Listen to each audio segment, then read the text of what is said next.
A paz do Senhor, povo de Deus! Eu estou com a Bíblia Sagrada aqui e este é mais um vídeo para o canal Galardoado Ensino, o ensino de presente para você.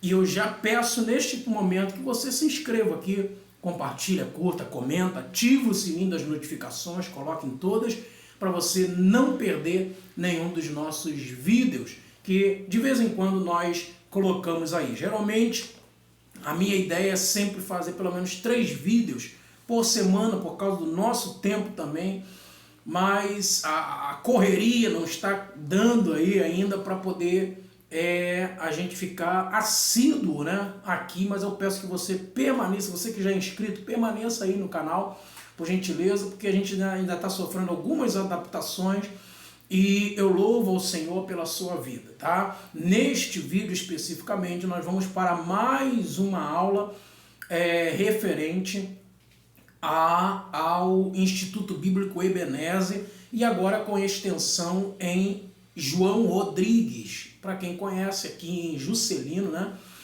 Mesquita Santo Elias. Então na rua João Rodrigues nós temos ali a Igreja Assembleia de Deus em João Rodrigues, cujo pastor dirigente é o pastor José Carlos, ok? E nós estamos ali dando aula, né? Aplicando a aula, abordando alguns assuntos, e um dos assuntos que nós estamos abordando são os profetas maiores. E nós ficamos de ver aí o último profeta conhecido canonicamente como profeta maior, cujo nome é Daniel. Então nós vamos falar um pouco de Daniel, e eu disse para os alunos lá que eu iria dar uma pincelada acerca da escatologia, ok? Acerca da escatologia. Apesar disso, eu já te convido também para poder ver a nossa playlist, né? Que está aí nos vídeos aí do canal acerca da escatologia minuciosamente. Nós estamos ainda nas preliminares e já temos 8 vídeos, tá? 8 vídeos sobre escatologia aqui no canal também. Então você aí que puder e quiser nos ajudar também assistindo, e também será abençoado, né? Será aí ajudado também neste estudo enigmático. Nós vamos falar especificamente de Daniel em rápidas palavras. No máximo nós usaremos aí 40 minutos, no máximo, estourando aí 40, 45 minutos é o suficiente para a gente poder tratar um pouco aí sobre Daniel e também sobre os assuntos da escatologia, ok? Eu louvo a Deus pela sua vida, mais uma vez eu digo isso, ok? Então nós vamos lá para a nossa aula, né? Aí rapidamente, sinteticamente, nós vamos falar sobre Daniel, inclusive Daniel, a palavra, né? O nome Daniel significa o Senhor é meu juiz. É um nome judeu, é um nome hebreu, que Daniel, como profeta maior, né, ele começa o seu ministério como profeta vai iniciar justamente dentro do cativeiro babilônico. Para quem já assistiu às nossas outras aulas, nós falamos aqui muitas vezes sobre o cativeiro babilônico, ok? Que está registrado dentro dos anais da história. Não só a Bíblia Sagrada fala sobre Nabucodonosor, Nabopolassar, Nabonido, Belsazar, são nomes inclusive que estão aí nas origens caldeias, ok? Então isso está profundamente ligado também à história paralela. Quando nós vemos a história de Babilônia com relação aos povos judeus, tá? Nós então identificamos este tempo no ano 605 a.C. Não é difícil nós falarmos aqui que Nabucodonosor vai sitiar Jerusalém por uma ordem direta do dono de todas as coisas, que é o próprio Deus, né? E isso também nós vimos em outras ocasiões, que está registrado, por exemplo, em Jeremias capítulo de número 25, né? A profecia que iria fazer com que Nabucodonosor entrasse e sitiasse Judá. Nós não podemos perder de vista também sobre a divisão do reino de Israel, no Reino Unido de Israel com Roboão, e que leva 10 tribos para o Reino Norte e 2 para o Reino Sul. Então, as 10 tribos do Reino Norte vão receber profetas também. E as 2 tribos do Reino Sul receberão profetas. O problema é que nem no norte, Israel, capital Samaria, nem no sul, Judá, capital Jerusalém, vão ouvir a voz destes profetas. Então a primeira queda vai acontecer com Israel, sendo levado para a Mesopotâmia da Assíria, no ano 722 a.C. Então, posteriormente, os profetas se direcionarão para os judeus, capital Jerusalém, Judá, né? Os profetas se dirigirão para lá. Dito isso, nós temos, por exemplo, 2 profetas pré-exílio babilônico, Isaías e Jeremias, e nós temos aí 2 profetas no exílio, profetizando literalmente dentro do exílio babilônico. Primeiro vem Daniel e depois vem Ezequiel. A ordem aqui, canônica, não está em ordem cronológica, uma vez que Daniel vem primeiro, depois Ezequiel vem e é levado cativo. Então Daniel é levado cativo no ano 605, no mesmo ano em que o Judá estava sendo governado pelo rei Jeoaquim. Ok? O rei Jeoaquim vai governar Israel, Judá, melhor dizendo, quando Nabucodonosor sitia pela primeira vez. Assim como teve os 3 sítios, houve 3 sítios, né? Lembram disso? Houve os 3 sítios, isto é, em 605, em 597 e em 586. Estes 3 sítios são Nabucodonosor entrando em 3 levas distintas, inclusive levando, por isso 3 levas, tá? Levando o povo à medida que ele vai entrando em Judá, em Jerusalém. Então, por exemplo, 605 foi Daniel, Ananias, Misael, Azarias.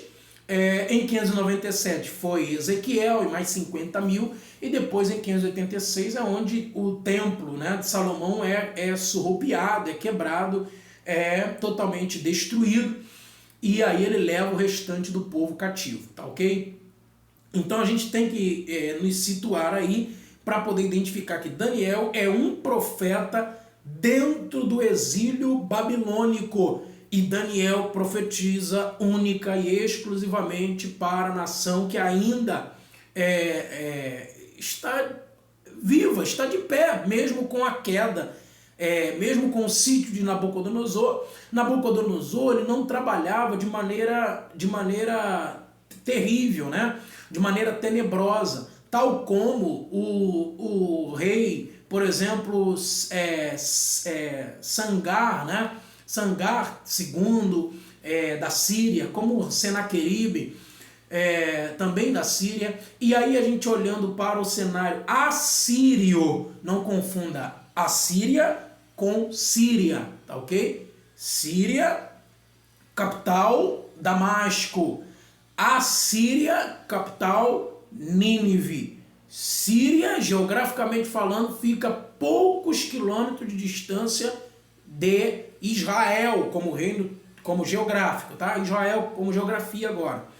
A Síria está lá na Mesopotâmia, ou seja, no entrocamento dos rios, né? Tigre, Gion, Pison e Eufrates. O mesmo cenário de Gênesis. Então, por isso que a maioria dos estudiosos, inclusive, acreditam que a Síria, ou aquilo que seria chamado de Éden, né, estaria ali no entorno do crescente fértil também, mais precisamente para o que é hoje o atual Iraque, tá bom? Então ali é o Éden. Então é mais ou menos isso. Mesopotâmia é de pótamos, que é rios, e meso, entre, no meio. Então Mesopotâmia significa entre rios. Então a Síria ficava entre os rios Tigre e Eufrates, e Síria, cuja capital era Damasco, estava mais ao sul da Assíria, né, e um pouco a noroeste de Jerusalém. Ok? Então nós temos que identificar isso aí. E a Assíria, né, a Assíria, cuja capital é Nínive, você tem um histórico, né, muito terrível, muito difícil, o histórico da Assíria, né? De crueldade mesmo, né? Não é à toa que nós temos aí a Síria tirava a cabeça dos seus inimigos, dos seus oponentes, e colocava fogo ao redor de todo o território, da entrada da cidade principalmente, para que os inimigos pudessem ter noção de quão cruéis os assírios eram, para que eles não pudessem tentar absolutamente nada. Em alguns estudiosos que a gente vem pesquisando, inclusive falava que a estacação, ou morrer de maneira estacada, né, era algo tão terrível, tão complicado, tão complexo, que de fato a estaca entrava pelo orifício anal, né, e saía, eles enfiavam ao ponto de sair na cabeça, e depois colocava fogo no corpo para iluminar aí o ambiente. Isso vai ser repetido algumas vezes por alguns povos, inclusive Roma, né? Mas a Assíria nada se comparava com a sua crueldade. Não é à toa que, olhando para o cenário de Jonas, que vai ser levado por Deus para Nínive, nós começamos a entender agora o porquê que Jonas não quis ir para Nínive, né? Ou seja, ele ficou redutível de ir para Nínive, sabendo que Deus iria livrar, mas não precisava colocá-lo em perigo, né, digamos assim. Então era só para você identificar. Agora, a Babilônia não. Babilônia não trabalhava deste formato. Babilônia, ao contrário, trabalhava primeiro num processo de vassalagem e depois no processo de província. Ou seja, a vassalagem é o processo pelo qual existe um reino dominante, mas que o dominado ele não sofreria penas, digamos assim. O dominante ele colocava reis ali, inclusive do próprio povo, né, para poder continuar a sua vida normal. E tinha como incumbência que este rei dominado, que estava ali sob jurisdição do dominante, que no caso era a Babilônia, deveria ter algumas recomendações, e uma delas era pagar os tributos, né? Obviamente todo o tributo que estava ali naquela cidade iria para o dominante, né? Ou seja, os tributos de Judá iriam para a Babilônia. No entanto, não existia o processo de violência, e esse rei que estava sendo colocado como vassalo ali, ele tinha como obrigação administrar o seu território, que foi ali dado pelo dominante, e não tentar segurar as conspirações, as guerras civis, né? Isso vai caminhar na história até que a gente chega, por exemplo, na cidade de Roma. Um exemplo, né? Herodes o Grande, por exemplo, ele era, de certa forma, um vassalo de Roma, né? Porque ele foi colocado ali no ano 37 a.C. como rei de Judéia para poder, de certa forma, cuidar do território, Judéia, Itumeia, né? E assim sucessivamente outros territórios ali próximos que inclusive entram no Novo Testamento. Então isso é chamado de vassalagem, né? O processo de vassalagem neste sentido de que o rei precisava cuidar daquele território, mas não era dele propriamente dito. Ao mesmo tempo que não havia violência propriamente dita naquele território, uma vez que o vassalo estava ali. Com o tempo passando, aquele território sendo bastante dominado, né, de certa forma, aí sim passaria para a província, onde o rei vassalo sairia para entrar um rei, literalmente, no caso de Herodes, um rei romano. No caso de Babilônia, vai acontecer isso no último ano, em 586, quando o próprio Zedequias, que foi colocado pelo próprio Nabucodonosor para ser rei, né? Inclusive troca-se o nome dele também, só beber aqui. Inclusive troca-se o nome dele também, de Zedequias. Por quê? Porque foi colocado lá por Nabucodonosor. Né? A gente vai ter isso na história, no livro de Daniel. Então foi colocado lá por Nabucodonosor como vassalo. Só que ele conspirou contra a realeza, contra o império.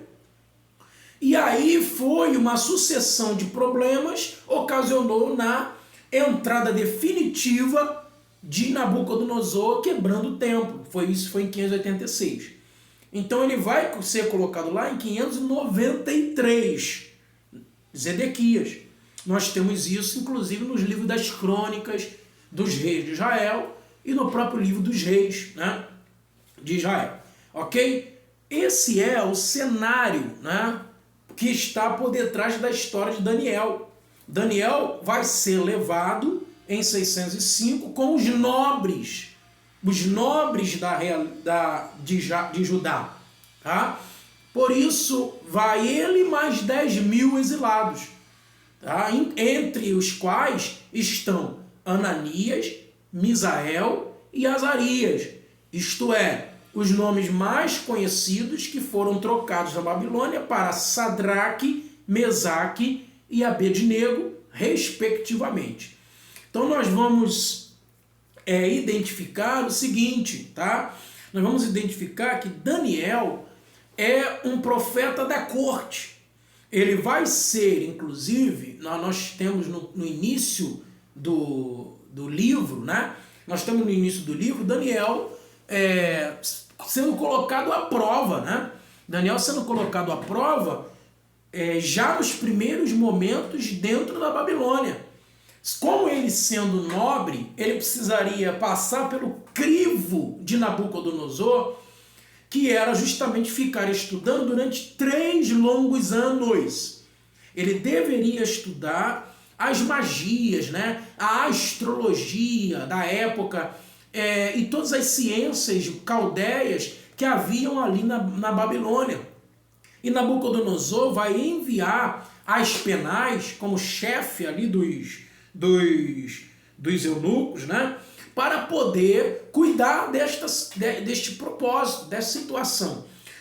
E aí nós vamos ver já no capítulo de número 1, né, que Daniel vai pedir para Aspenaz, para que ele pudesse dar uma possibilidade dele não participar daquele manjar, porque alguns estudiosos vão dizer que o manjar que Nabucodonosor preparava para os seus alunos eram manjares dedicados aos seus deuses. Repare que, inclusive, cada nome que os amigos de Daniel e o próprio Daniel recebe na Babilônia são nomes destinados a deuses pagãos, a deuses da Babilônia. O próprio Daniel vai receber o nome de Beltesazar. Beltesazar significa Bel, que é um deus da Babilônia, proteja a sua vida. Ou seja, o contrário, totalmente oposto daquilo que o nome Daniel representava. O Senhor é meu juiz, ou Iavé é meu legislador, meu juiz. Então, você tem Ananias, Sadraque, né, Misael, Mesaque, Ananias, Misael e Azarias, Abednego, né? Nego ou Nebo também é um outro deus que era adorado na Babilônia. Então nós vamos identificar que Daniel está sendo levado para um território altamente pagão, mas ele nem por este motivo vai perder o seu senso judaico. o seu senso de adoração e de devoção a um só Deus, né? Esse é o cenário principal. Outras pessoas, porque a Bíblia, no próprio livro de Daniel, dá testemunho de apenas 4, do próprio Daniel, de Ananias, Misael e Azarias, né? Que eram judeus e que foram fiéis. Mas eu quero crer que pelo fato de Daniel escrever este livro, ele deu ênfase aos seus amigos e à sua própria história. Mas eu quero crer também que existiu outros homens de Deus naquele cenário, mesmo que muitos deles iriam acabar se curvando, né, em direção a outros deuses, aos deuses da Babilônia, ao próprio imperador, né, Nabucodonosor, ao próprio império babilônico. Então nós vamos observar que Daniel vai falar, olha, não vamos comer, nós temos um princípio básico que é não comer algo sacrificado a ídolos, né? E isto está lá no livro de Levítico. Daniel é um bom judeu, conhecedor, veja que ele tem conhecimento, tem habilidade, tem sabedoria, e a Bíblia vai dizer que aos 4 Deus de Deus, sabedoria, entendimento, conhecimento, e a Daniel deu a interpretação de sonhos. O que nós vamos observar, já adentrando no contexto mais escatológico, cujo eu falei que nós iríamos entrar, no contexto mais escatológico, nós vamos já ver Daniel capítulo de número 2, porque Daniel vai passar por 4 reis, tá? Ele vai passar por Nabucodonosor, por Belsazar, e aqui a representatividade do reino do Império Babilônico, tá? Ele vai passar por Dário, e aqui a representatividade do Império Medo, da Média, e ele vai passar pela Pérsia com Ciro, tá? Então Daniel passa por 4 reis distintos, tá bom? 4 reis distintos. Então no capítulo de número 2, nós já vamos identificar a ênfase recaindo agora no dom de interpretações que Deus deu a Daniel. Não é à toa que a gente tem que entender o seguinte, só há poucos profetas dentro do exílio, né? E Daniel está como profeta dentro do exílio babilônico. E Deus deu graça diante dos homens a Daniel para que ele pudesse, inclusive, ser coroado, colocado. E é a partir do capítulo 2 que ele se tornará um profeta da corte. Não só ele, mas também Ananias, Misael e Azarias, por intermédio de Daniel, que depois da revelação que Deus deu a ele, do sonho que Nabucodonosor havia sonhado e esquecido, ele vai pedir para que Nabucodonosor também desse províncias ou cargos de ofício do império para Ananias, Misael e Azarias. Então, a partir do capítulo 2, nós vamos ter Daniel e seus amigos com uma sucessão, né? Com uma sucessão de reis entrando e mesmo assim eles permanecendo na corte babilônica, né? E depois na corte médica e depois na corte persa, ok?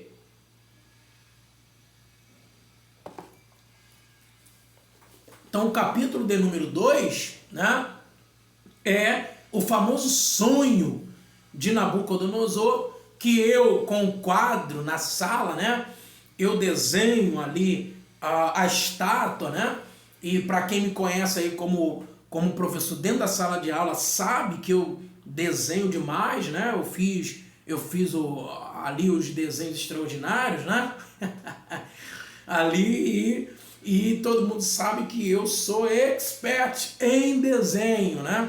E nós desenhamos ali o famoso bolinha com os pauzinhos, né? Para identificar cada reino, né? Cada reino. Então ali no capítulo de número 2 está profundamente ocultado, né? A história que se desenrola em Daniel, no período de Daniel, um período posterior a Daniel e um período ainda longínquo, um futuro remoto, um futuro próximo e o presente. É aquilo que nós falamos, inclusive temos um vídeo aqui, procura aí Ezequiel, que a gente fala de Ezequiel 37, que falamos da profecia de tripla referência. Procura que a gente vai explicar um pouco melhor isso, tá? Nós falamos que cada profecia possui mensagens tanto para o presente daquela profecia, ou seja, no ato daquela profecia, e quando eu digo presente, eu estou falando ali de 15 anos depois, de 10 anos depois, de 5 anos depois, né? Este seria o presente, né? Que na realidade dentro da história, né? Dentro da história mesmo, como disciplina, nós temos Mark Bloch, em Apologia da História ou Ofício do Historiador, dizendo que não existe presente. A expressão presente não existe. O que existe é um passado recente. Então o que acontece? O passado recente eu acabei de falar isso, passado recente. Então não existe o presente. O presente é um tempo que não tem como ser computado. Isto é segundo Mark Bloch, tá? O presente é um tempo que não tem como ser computado, porque o presente é agora, já passou, né? Neste exato segundo passou. Então, se passou, já é um passado recente. Então, isso faz sentido também, tá? Mas é claro que ele está levando em consideração dentro do conceito metodológico, né? Método científico do campo do historiador, tá? Aqui dentro do campo da teologia, que também é uma ciência humana, nós podemos falar de presente, e aí eu coloco o presente realmente neste ponto aí de 5, 10, 20 anos de diferença. Nós temos um futuro próximo, né? Que aí, historicamente falando, estou levando em consideração até dentro do campo histórico também, e teológico agora, né? Um futuro próximo e um futuro remoto. Ou seja, o futuro remoto é aquele que está muito tempo distante daquela determinada profecia, né? Muito tempo distante. O futuro próximo está levando em consideração aí, talvez 50, 100 anos, 200 anos. Isso é um futuro próximo da profecia. Estou tentando chegar mais perto para ficar aí mais tranquilo para você. Isso é um futuro próximo. Então nós temos uma profecia de dupla referência ou tripla referência. Neste caso de Daniel, nós temos uma profecia que seria para o presente dele, né? Seria para um futuro próximo dele e ainda depois seria para um futuro remoto de Daniel, ao ponto inclusive de vir a morte de Daniel, vir o Novo Testamento, vir outros textos e nós, outros tempos, né? E nós ainda não tivemos toda a profecia de Daniel no capítulo 2, e depois nós vamos ver também aí em outros textos que não se cumpriram cabalmente, tá ok? Por isso ele tem cunho altamente escatológico. O próprio livro de Daniel, segundo Donald Stamps, na Bíblia pentecostal, é o comentarista da Bíblia pentecostal, ele vai dizer que Daniel, o livro de Daniel é conhecido como a miniatura, o Apocalipse do Antigo Testamento. Por quê? Porque há uma centelha apocalíptica sendo desbravada, sendo descortinada pela primeira vez na história do Antigo Testamento, algo de proeminente ênfase na literatura apocalíptica. Nós temos alguns pontos em Ezequiel, mas nada se compara com Daniel, por isso que ele é a representação do Apocalipse do Antigo Testamento, porque ele vai dar ênfase a algo que vai começar na própria Pérsia, né? Ou seja, se Daniel está usufruindo, né, é bem provavelmente que ele usufrui desta literatura apocalíptica quando inicia o Império Persa, então desde um profeta chamado Zoroastro, né? E aí a gente identifica isso com o zoroastrismo, ou seja, é o início da literatura apocalíptica tendo ênfase dentro dos anais bíblicos históricos, ok? Então Daniel vai fazer usufruto dentro desta literatura, e é óbvio e evidente que ele está interpretando um sonho. Se é uma interpretação de sonho, é claro que a gente também está aqui, se a gente fosse falar da modernidade, né, a partir do século XIX para o XX, nós temos o próprio Sigmund Freud, né, que é conhecido como pai da psicanálise, e ele vai trabalhar muito isso, a interpretação de sonhos. E que para Sigmund Freud, como ele dá ênfase muito às pulsões de desejos sexuais em todos os seus âmbitos, não só o ato sexual propriamente dito, mas tudo aquilo que lhe causa prazer. Para Sigmund Freud, tudo que causa prazer é o que é a vida do homem. Então, dentro da interpretação de sonhos, estou falando do século XIX para o XX, com a ascensão da psicanálise, tá? Que veio do psicólogo e do psiquiatra Sigmund Freud. Então, para ele, tudo aquilo que a gente sonha está legitimamente relacionado às pulsões, tá? Aos desejos, mesmo que estes sonhos, para Freud, sejam sonhos inconscientes, tá? Então, tudo aquilo que nós observarmos no sonho está relacionada diretamente com um desejo oculto daquele ser humano, tá? Um desejo oculto. A bem da verdade é que isso faz sentido, tá? Isso faz sentido dentro de um estudo psicanalítico, isso faz sentido. Mas o que está em questão aqui em Daniel 2 não está relacionado diretamente a um sonho simples, a um sonho apenas de Nabucodonosor, que ele deitou, dormiu, sonhou e tudo mais. Nós temos inclusive aí um fenômeno, um estudo atual, né? Chamado de fenômeno RAM, ou seja, o registro automático de memória, que só é acionado no sonho quando você alcança o mais profundo do seu sono. Alguns estudiosos na área vão dizer que quando a gente alcança o mais profundo sono, enquanto estamos dormindo, é quando o nosso corpo parece estar em coma, tá? Então aí há um processo de vasculhar o inconsciente. E neste momento, e apenas neste, é que nós sonhamos. Mas eu estou falando isso só a título de compreensão, entendimento, conhecimento. Talvez alguém aí também queira estudar um pouco mais a psicanálise. O que eu estou falando é uma contraposição ao que está acontecendo em Daniel capítulo 2. Porque o que está acontecendo em Daniel 2 é um sonho de revelação que não tem a ver diretamente com o próprio Nabucodonosor. Nem ele mesmo sabe que o sonho que ele recebeu seria uma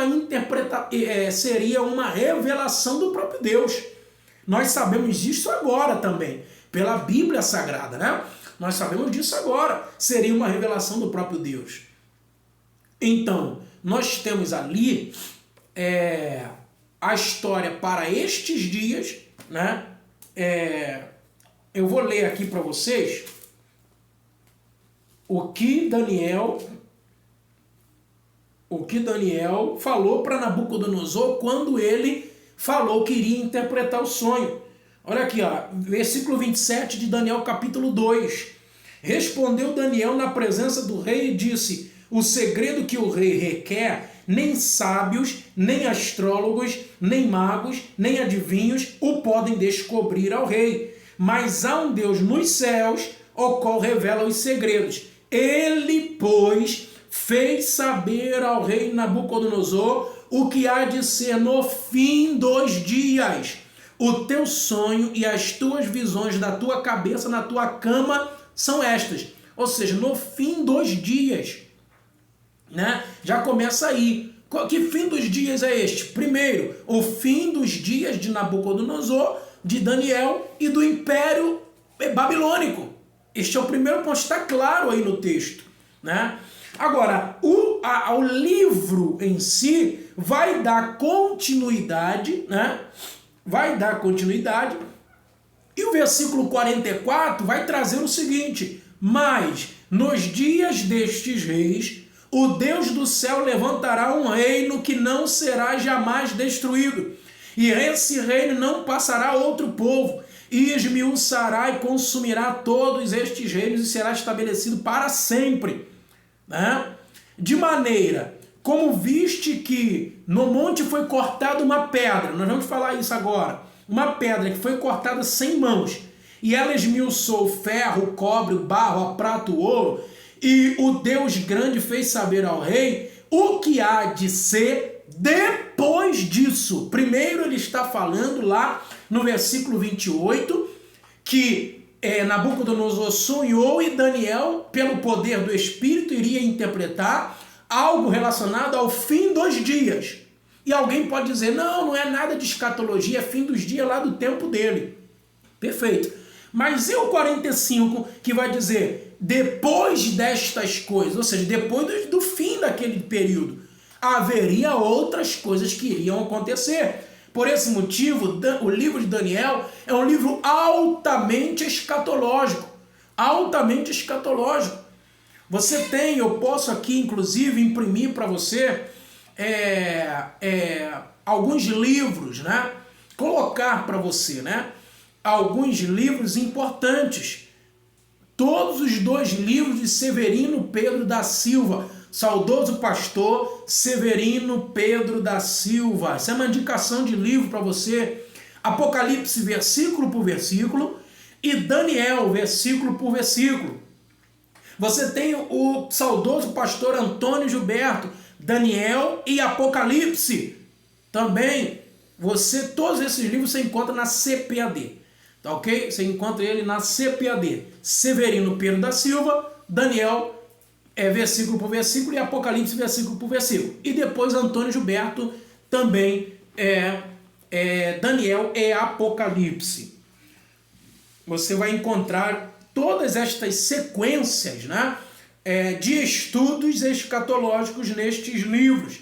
Mais uma vez eu falo, se você quiser um pouco mais pormenorizadamente dentro da escatologia, vai em nossos vídeos, nós temos 8 vídeos aqui dedicados à escatologia aqui neste canal, tá bom? Vai aí nos nossos vídeos e procure aí a série. Então nós vamos lá, o que Daniel interpretou então em Daniel 2 para Nabucodonosor? Nabucodonosor sonhou com uma grande estátua. Essa estátua ela tinha a cabeça de ouro, ela tinha o peito e os braços de prata, ela tinha o ventre e os quadris de bronze, ela tinha os pés e as pernas em parte de ferro e em parte de barro. Quando Nabucodonosor estava sonhando este sonho, apareceu uma pedra que se deslocou sem auxílio de mão alguma e deu no pé da estátua. O pé da estátua também é em parte de ferro e em parte de barro, tá? E deu no pé da estátua, fazendo da estátua um grande monturo.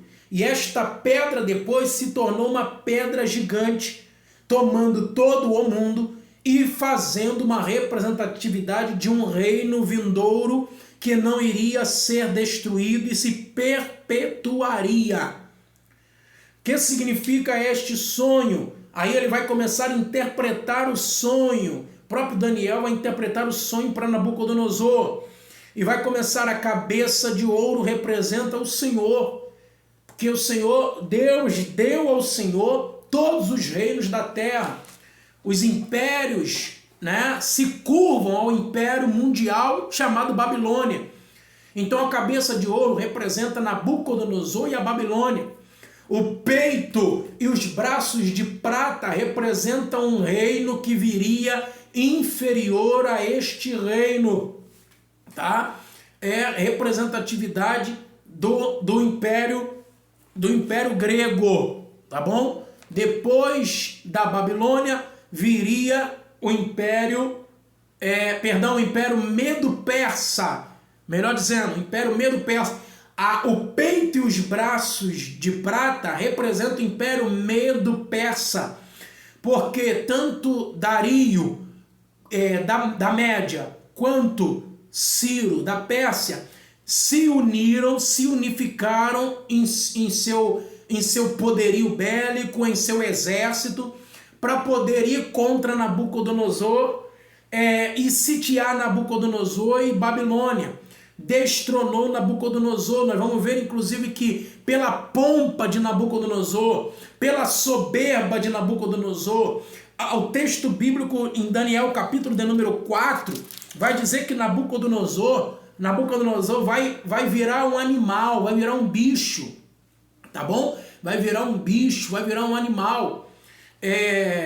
E ele vai crescer pelos, vai crescer unha, ele vai comer com os animais durante 7 longos anos. Isso era Deus tirando de Nabucodonosor a sua pompa, a sua altivez, a sua soberba e prepotência, porque ele, no começo, entendia que foi o Deus de Daniel que havia o colocado no trono. Depois ele achou que ele mesmo era um Deus. E Deus sabe como trata um soberbo, um altivo, né? Deus sabe como trata. Deus tratou de Nabucodonosor. Depois disso, Nabucodonosor voltou a adorar a Deus de Daniel, e no final ele vai ser destronado pelo rei da Pérsia e da Média. Então é a representatividade do peito e os braços de prata. Depois vai vir o ventre e os quadris de bronze, né? Ou seja, aí sim é a representatividade do Império Grego, né? O Império Grego, nós acabamos aí de adentrar no período conhecido como período intertestamentário. Olha só como que era a profecia de um futuro próximo e um futuro remoto, né? Existe aqui a profecia que era para o período de Nabucodonosor, ou seja, o período dele acabou. Depois era um período futuro próximo, ou seja, os reinos que viriam a posteriori. E logo em seguida, nós temos agora um período dentro da comunidade judaica, conhecido como período do silêncio profético. Deus iria falar até Malaquias no ano 430. Depois iria ter uma sucessão de silêncio até o Novo Testamento, até Deus usar o próprio João o Batista para começar a clamar no deserto. Tá? Então entende que dentro ainda do período intertestamentário, interbíblico, Deus tinha total controle da história. Deus tinha total controle do cenário político, social, religioso, arquitetônico, arqueológico, né? Deus tem total controle dos impérios, dos imperadores, dos reis. Deus não perdeu o controle, ele apenas quis ficar em silêncio. Veja que ainda em Daniel, no ano 600 aproximadamente, nós temos Deus mostrando como se daria a sucessão dos reinos no mundo.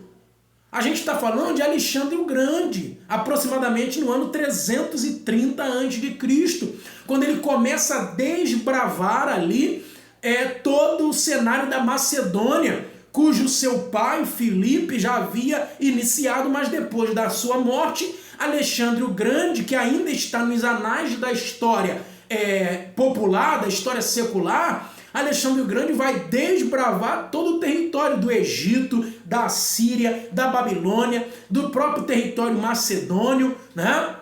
e todos os outros territórios se subjugarão, serão subjugados por Alexandre o Grande, que está profundamente ocultado no ventre e os quadris de bronze, e também nos animais que aparecerão na sucessão do livro de Daniel, né? Na sucessão do livro de Daniel.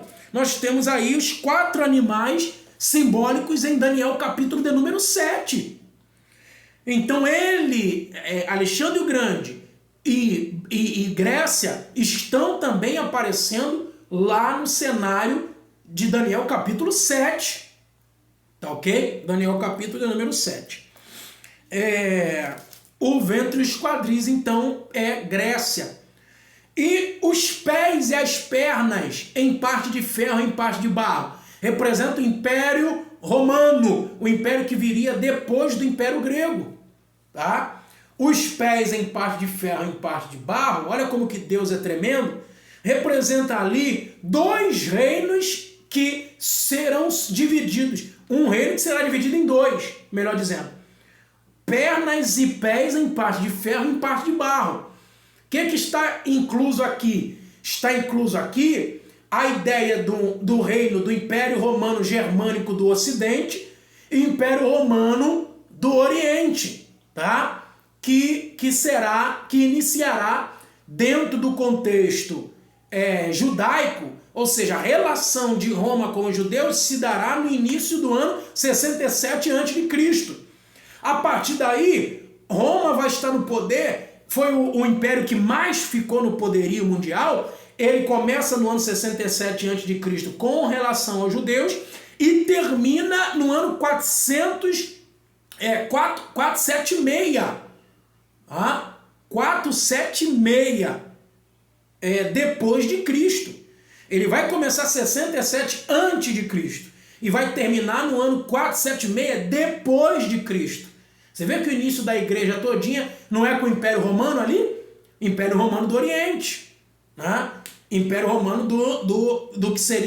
do que daria pontapé inicial para o Império Romano do Ocidente, melhor dizendo, né? O Império Romano do Oriente vai dar margem para o início ali, para a história do Islã, para a história de Maomé, para a história dos muçulmanos, né? Dos árabes, do Alcorão, ali por volta do ano 600 depois de Cristo.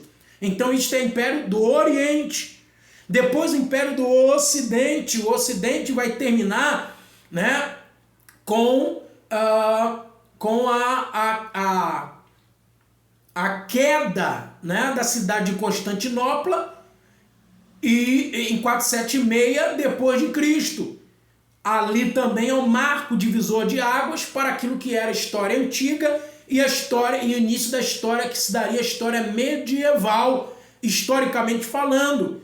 Agora, teologicamente falando, ali iria dar início ao escolasticismo. O que significa isso? Os monastérios, né? A ascensão dos mosteiros, né? Das celas onde os monges e os padres iriam estudar, as universidades que seriam apenas para os ricos e os nobres, mas estavam vinculados diretamente à igreja.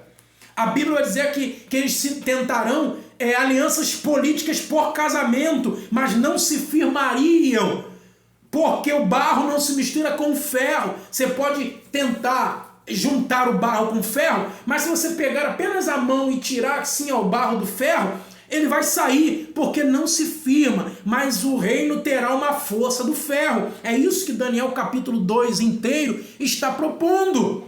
Isto implica dizer que o Império Romano será o último império antes do regresso glorioso do Senhor Jesus Cristo.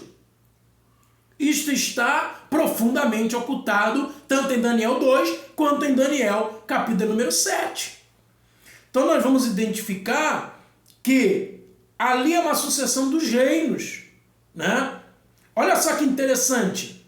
Apareceu Babilônia, apareceu Medo-Persa, apareceu Grécia, apareceu ali Roma, ainda no meio da Grécia, nós temos ainda ali a efervescência dos macabeus, mas nós não vamos entrar aqui. Você, inclusive, posteriormente pode ler, em se tratando de assuntos históricos, você pode ler o apócrifo 1º e 2º Macabeus, para que você saiba um pouco mais sobre a história do povo e da revolta e do período macabaico entre os anos 180 a 100 aproximadamente, tá?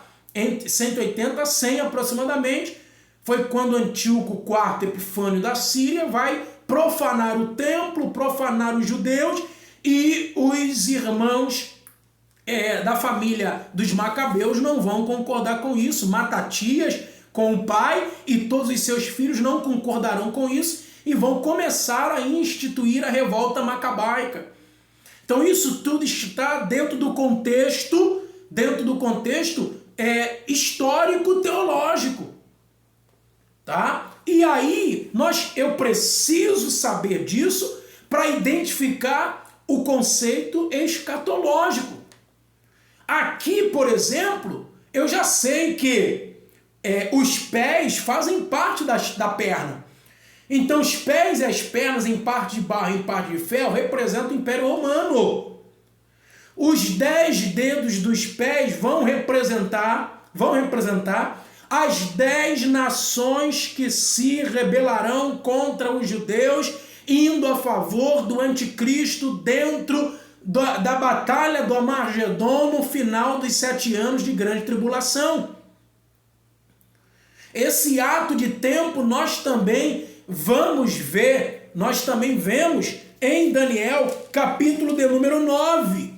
Daniel, capítulo número 9, versículo 24, vai dizer assim, 70 semanas estão determinadas sobre o teu povo e sobre a tua cidade santa, para extinguir a transgressão, dar fim aos pecados e expiar a iniquidade, trazer a justiça eterna e selar a visão e a profecia, e ungir o santo dos santos. Sabe e entende, desde a saída da ordem para restaurar e para edificar Jerusalém até ao príncipe, até o Messias, o príncipe, 7 semanas e 62 semanas.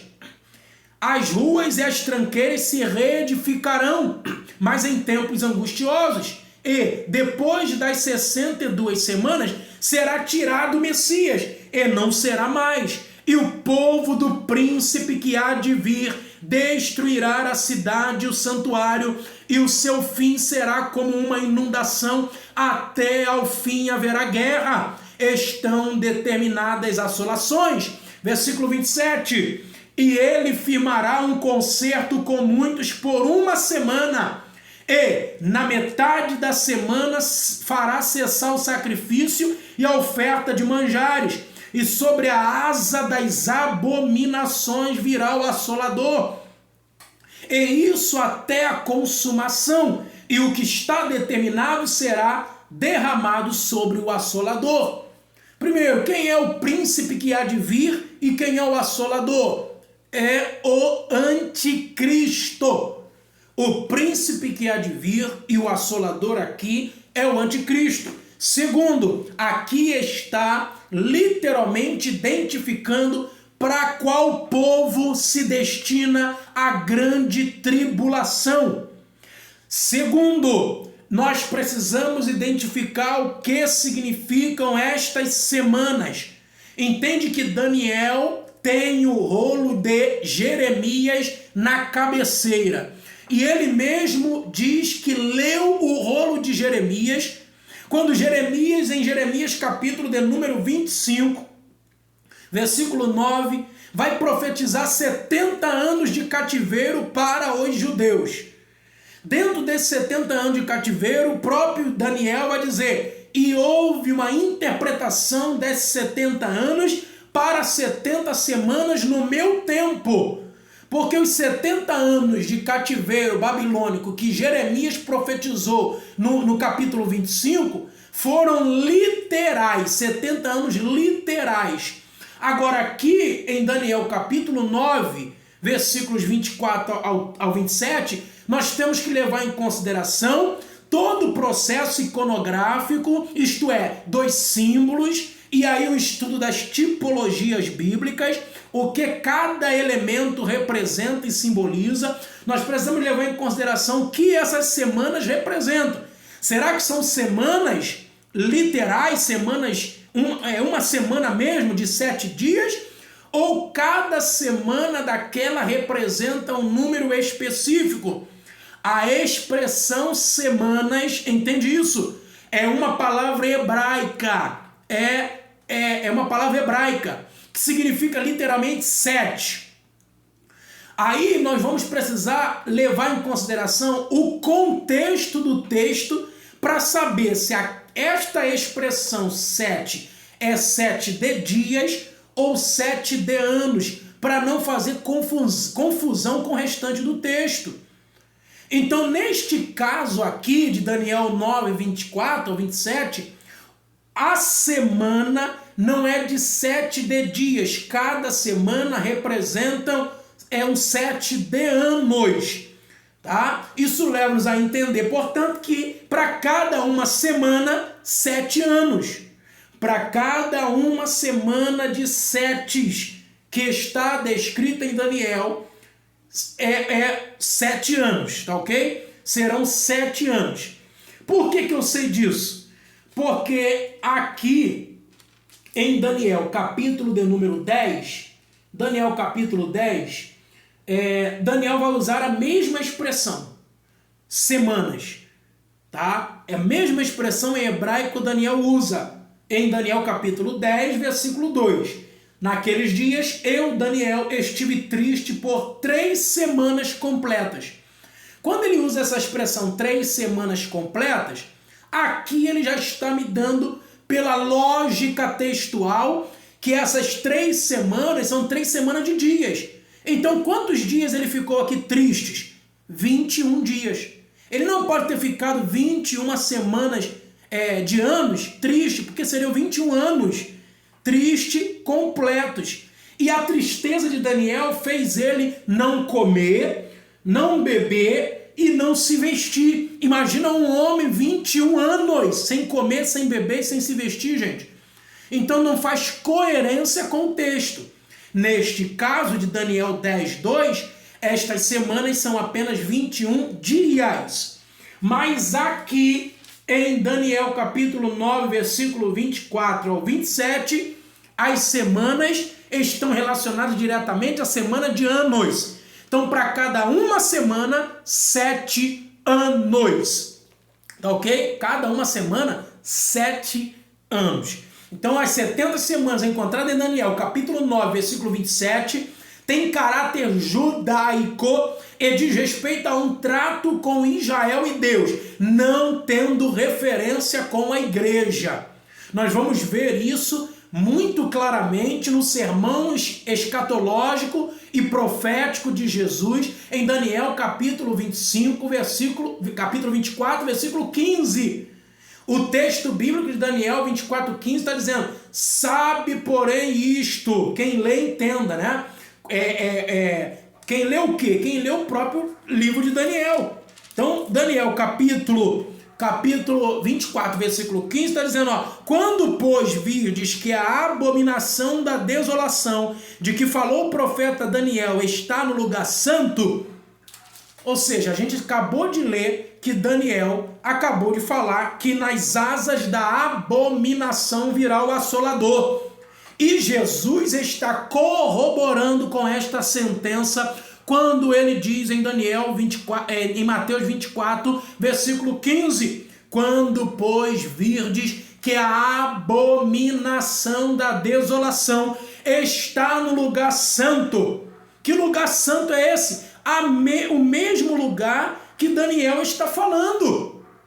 E o lugar santo só pode ser a terra santa, só pode ser Israel, só pode ser os judeus. Essa mensagem só pode ser para os judeus, não pode ser para a igreja. Aí a gente precisa estudar posteriormente o trato da Bíblia com relação a 3 povos distintos: judeus, igreja e os ímpios. Judeus, igreja e os ímpios. Tá? Que não vai dar tempo aqui. Eu falei que a gente iria entrar um pouco na escatologia para poder identificar estes pontos, tá bom? Então nós vamos, entende bem, as 70 semanas de Daniel, na realidade nós precisamos multiplicá-lo. Cada semana é uma semana de 7 anos.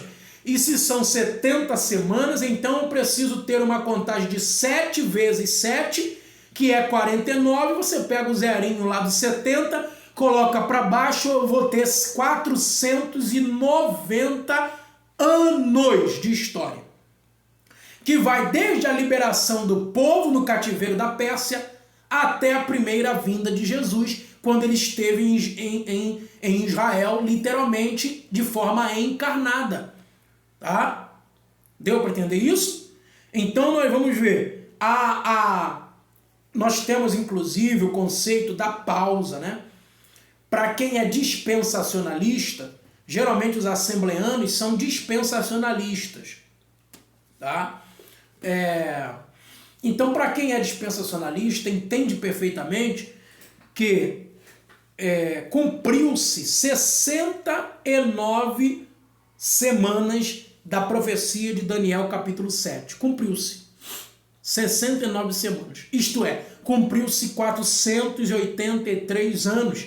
Porque nós temos a Pérsia, já passou. Nós temos a Grécia, já passou. Nós temos o primeiro império romano, já passou. Né? Passou-se tudo isso.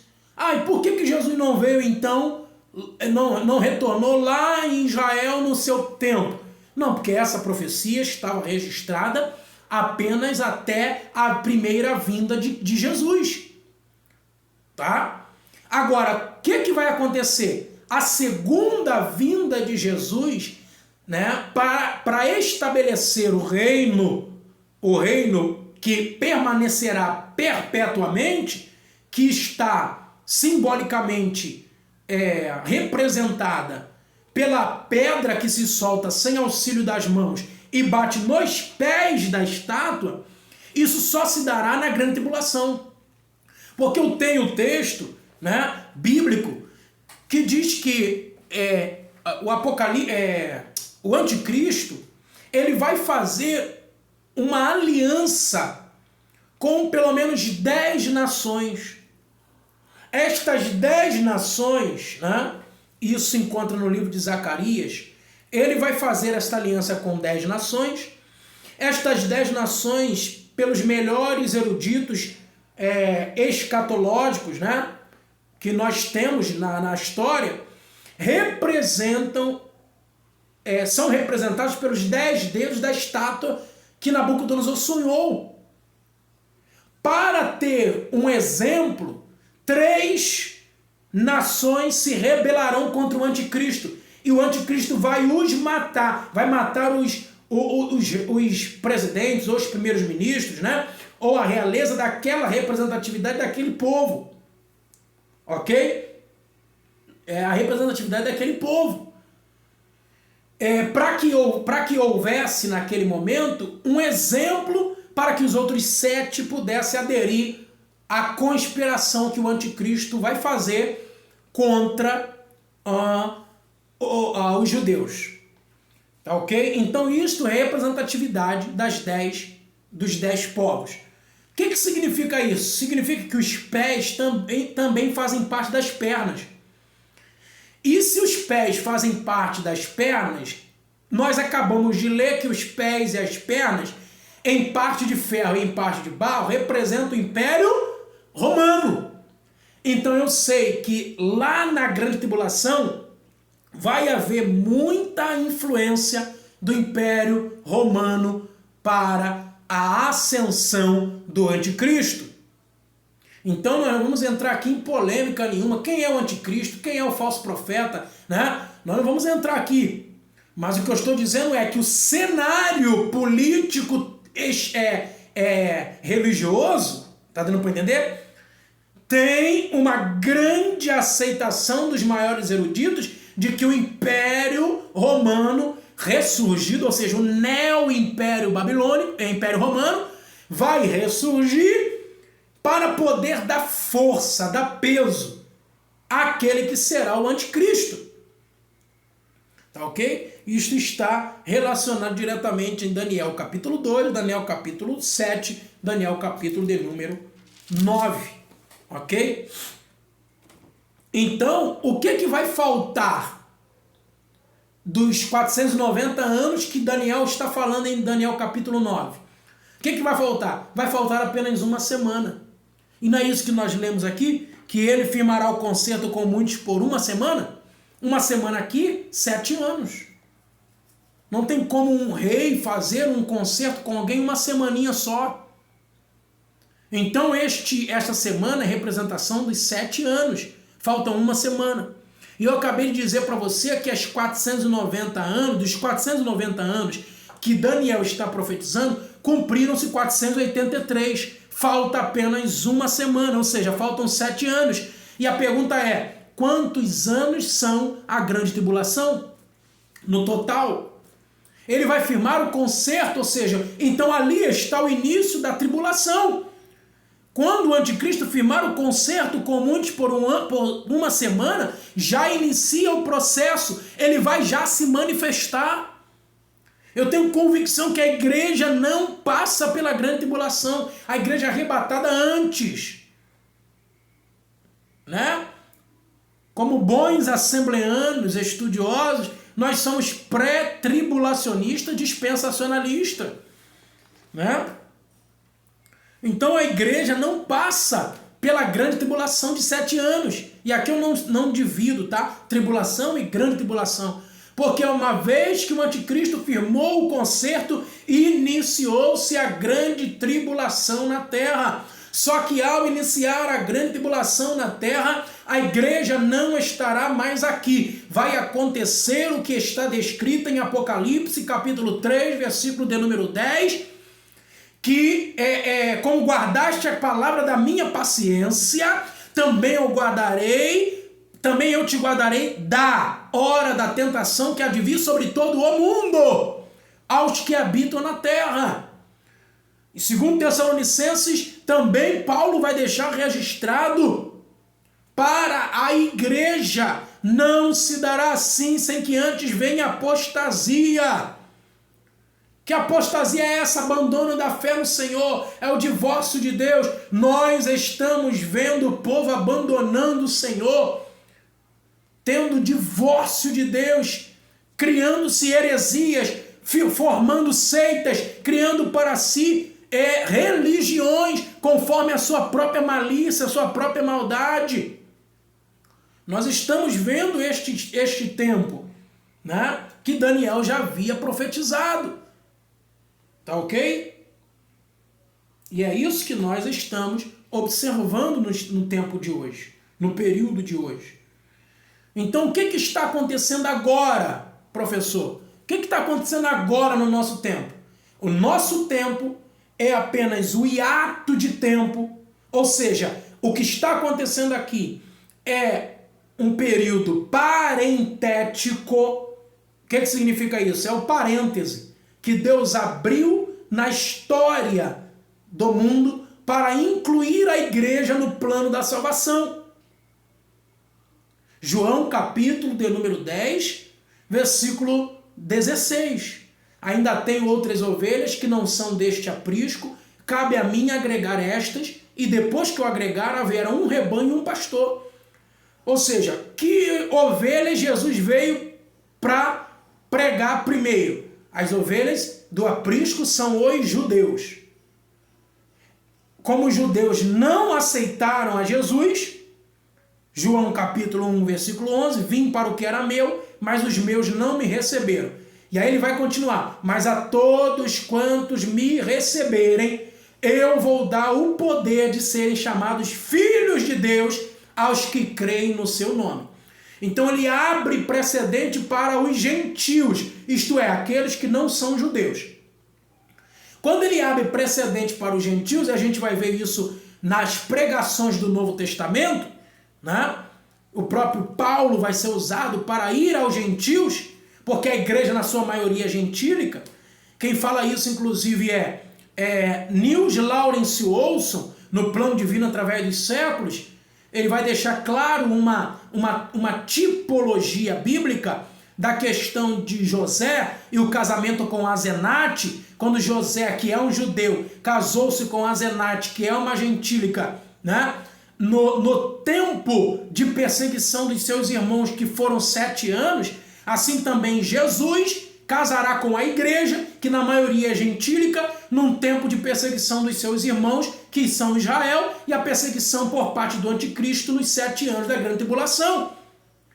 Então isto está a representatividade. Nós temos outras representatividades em várias parábolas que Jesus contou. Várias parábolas. A parábola, por exemplo, da grande ceia. A parábola dos convidados para o casamento. Vai, convida todo mundo, cada um deu uma desculpa. Ele convidou primeiro os judeus para cear com ele, para banquetear com ele. Só que os judeus, cada um deu uma desculpa. Acabei de casar, olha, eu comprei um negócio, tem que montar, olha isso e aquilo. Aí o filho do dono da casa voltou para casa, né? E falou para o seu pai: olha, eu convidei, mas eles não quiseram, cada um deu uma desculpa. Aí aí o dono da casa, que é a representação de Deus, vai falar para o filho: então volta lá e convida todos que você encontrar no caminho.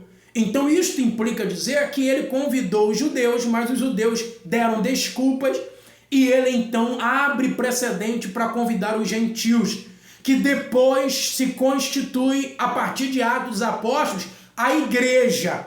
E os gentios, a partir dali, passam, de certa forma, a terem a representatividade dos ímpios. Tá bom? Então, igreja, Israel e ímpio são os 3 povos que Deus faz. Abre-se um parêntese. Então, nós temos quase 2000 anos de história que há um parêntese aberto para incluir a igreja, e todos aqueles que querem ser chamados filhos de Deus têm que crer no nome de Jesus, aceitar a Jesus como único, suficiente Senhor e Salvador. Então essa é a pregação. Aceita Cristo, entra para o aprisco, que não era nosso, mas nós fomos enxertados, né? na videira, nós fomos enxertados. O aprisco não era nosso, nós estamos ganhando este aprisco também por tabela, e se entrar vai se constituir igreja também, vai se constituir filhos de Deus aos que creem no seu nome. Tá ok? Então nós estamos neste momento no hiato de tempo com relação à igreja, de Cristo, ok? Então, depois do período da igreja, a igreja é arrebatada. É 1 Tessalonicenses capítulo 4, versículo 16. Porque o mesmo Senhor descerá do céu com alarido, com voz de arcanjo, com a trombeta de Deus. Os que morreram em Cristo ressuscitarão primeiro. Depois nós, os que estivermos vivos, seremos arrebatados juntamente com eles nos ares, para encontrar com o Senhor no céu. Então significa que o encontro da igreja com Cristo não se dará aqui embaixo, se dará nos ares. E o texto de Apocalipse vai dizer que vem o Senhor dos altos céus e o galardão vem com ele. Ou seja, galardão é presente, né? É recompensa. É por isso que você está no canal, inclusive, galardoar, porque você tem recebido esse presente de Deus aí também. Mas o presente maior são os galardões que Deus vai nos dar ainda nos ares. O galardão das boas obras, o galardão descrito em 1 Coríntios, né? Que está registrado ali quando Paulo fala das obras que são feitas de ouro, de prata, de pedra, de feno, de palha, de madeira. A representatividade das obras de ouro, de prata, de pedra preciosa é que quando coloca fogo no ouro, na prata e na pedra preciosa, mesmo que eles derretam, esses minérios não somem. Não somem. Isso implica dizer que são obras que permanecem, obras fixas em Deus ganharão galardão. Obras de feno, de palha e de madeira são obras que, se colocar fogo, 1 Coríntios capítulo 3, né?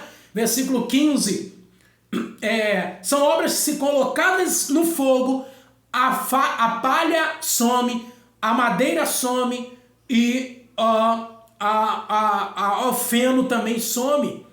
Então são obras que não se firmarão em Deus, ele vai ser salvo apenas ele mesmo.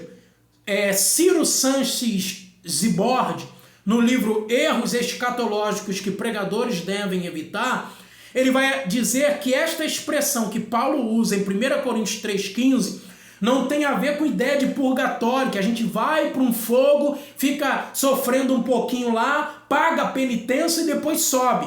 Não tem a ver com purgatório, tem a ver com as obras que o crente fez aqui na terra e que são colocadas à prova de fogo. E que se por algum acaso esta prova de fogo não passar, o crente passou sozinho. Não vai ter galardão algum, mas foi salvo. Ou seja, foi salvo por um triz. É como se Zibord fala isso, né? Foi salvo por um triz. E ele vai dar uma explicação lógica, plausível e boa para a gente entender aqui e fechar esta aula. Ele vai dar uma explicação da seguinte forma. A explicação é como alguém que está com a sua casa pegando fogo. Ele está lá dentro e a sua casa começou a pegar fogo. Vai dar tempo de pegar sofá, geladeira, vai dar tempo de ou você corre e se salva apenas o seu corpo, né? Ou então você vai tentar pegar os seus utensílios e pode até morrer, ou seja, pode não ser salvo. Deu para entender? Então essa é a ideia aí do que Deus vai fazer conosco quando Jesus arrebatar a igreja e estabelecer ali nos ares ainda o seu tribunal. O tribunal de Cristo não é efeito de condenação, mas é efeito de entrega de recompensa, entrega de galardão. E logo em seguida nós estaremos subindo para as mansões celestiais, onde durante algum período de tempo nós estaremos usufruindo das bodas do Cordeiro, enquanto nós estamos no céu de glória, no terceiro céu, no paraíso, no trono de Deus, aonde Deus habita, assim como Ele é, também o veremos. E depois desse período de tempo, Deus vai retornar a sua atenção para Israel. Ou seja, a grande tribulação é o trato de Deus com Israel. Então são 7 anos em que Deus também trará atenção para a nação de Israel. Quase perdendo os pontos, quase entregando os pontos, Israel vai clamar: bendito é o que vem em nome do Senhor.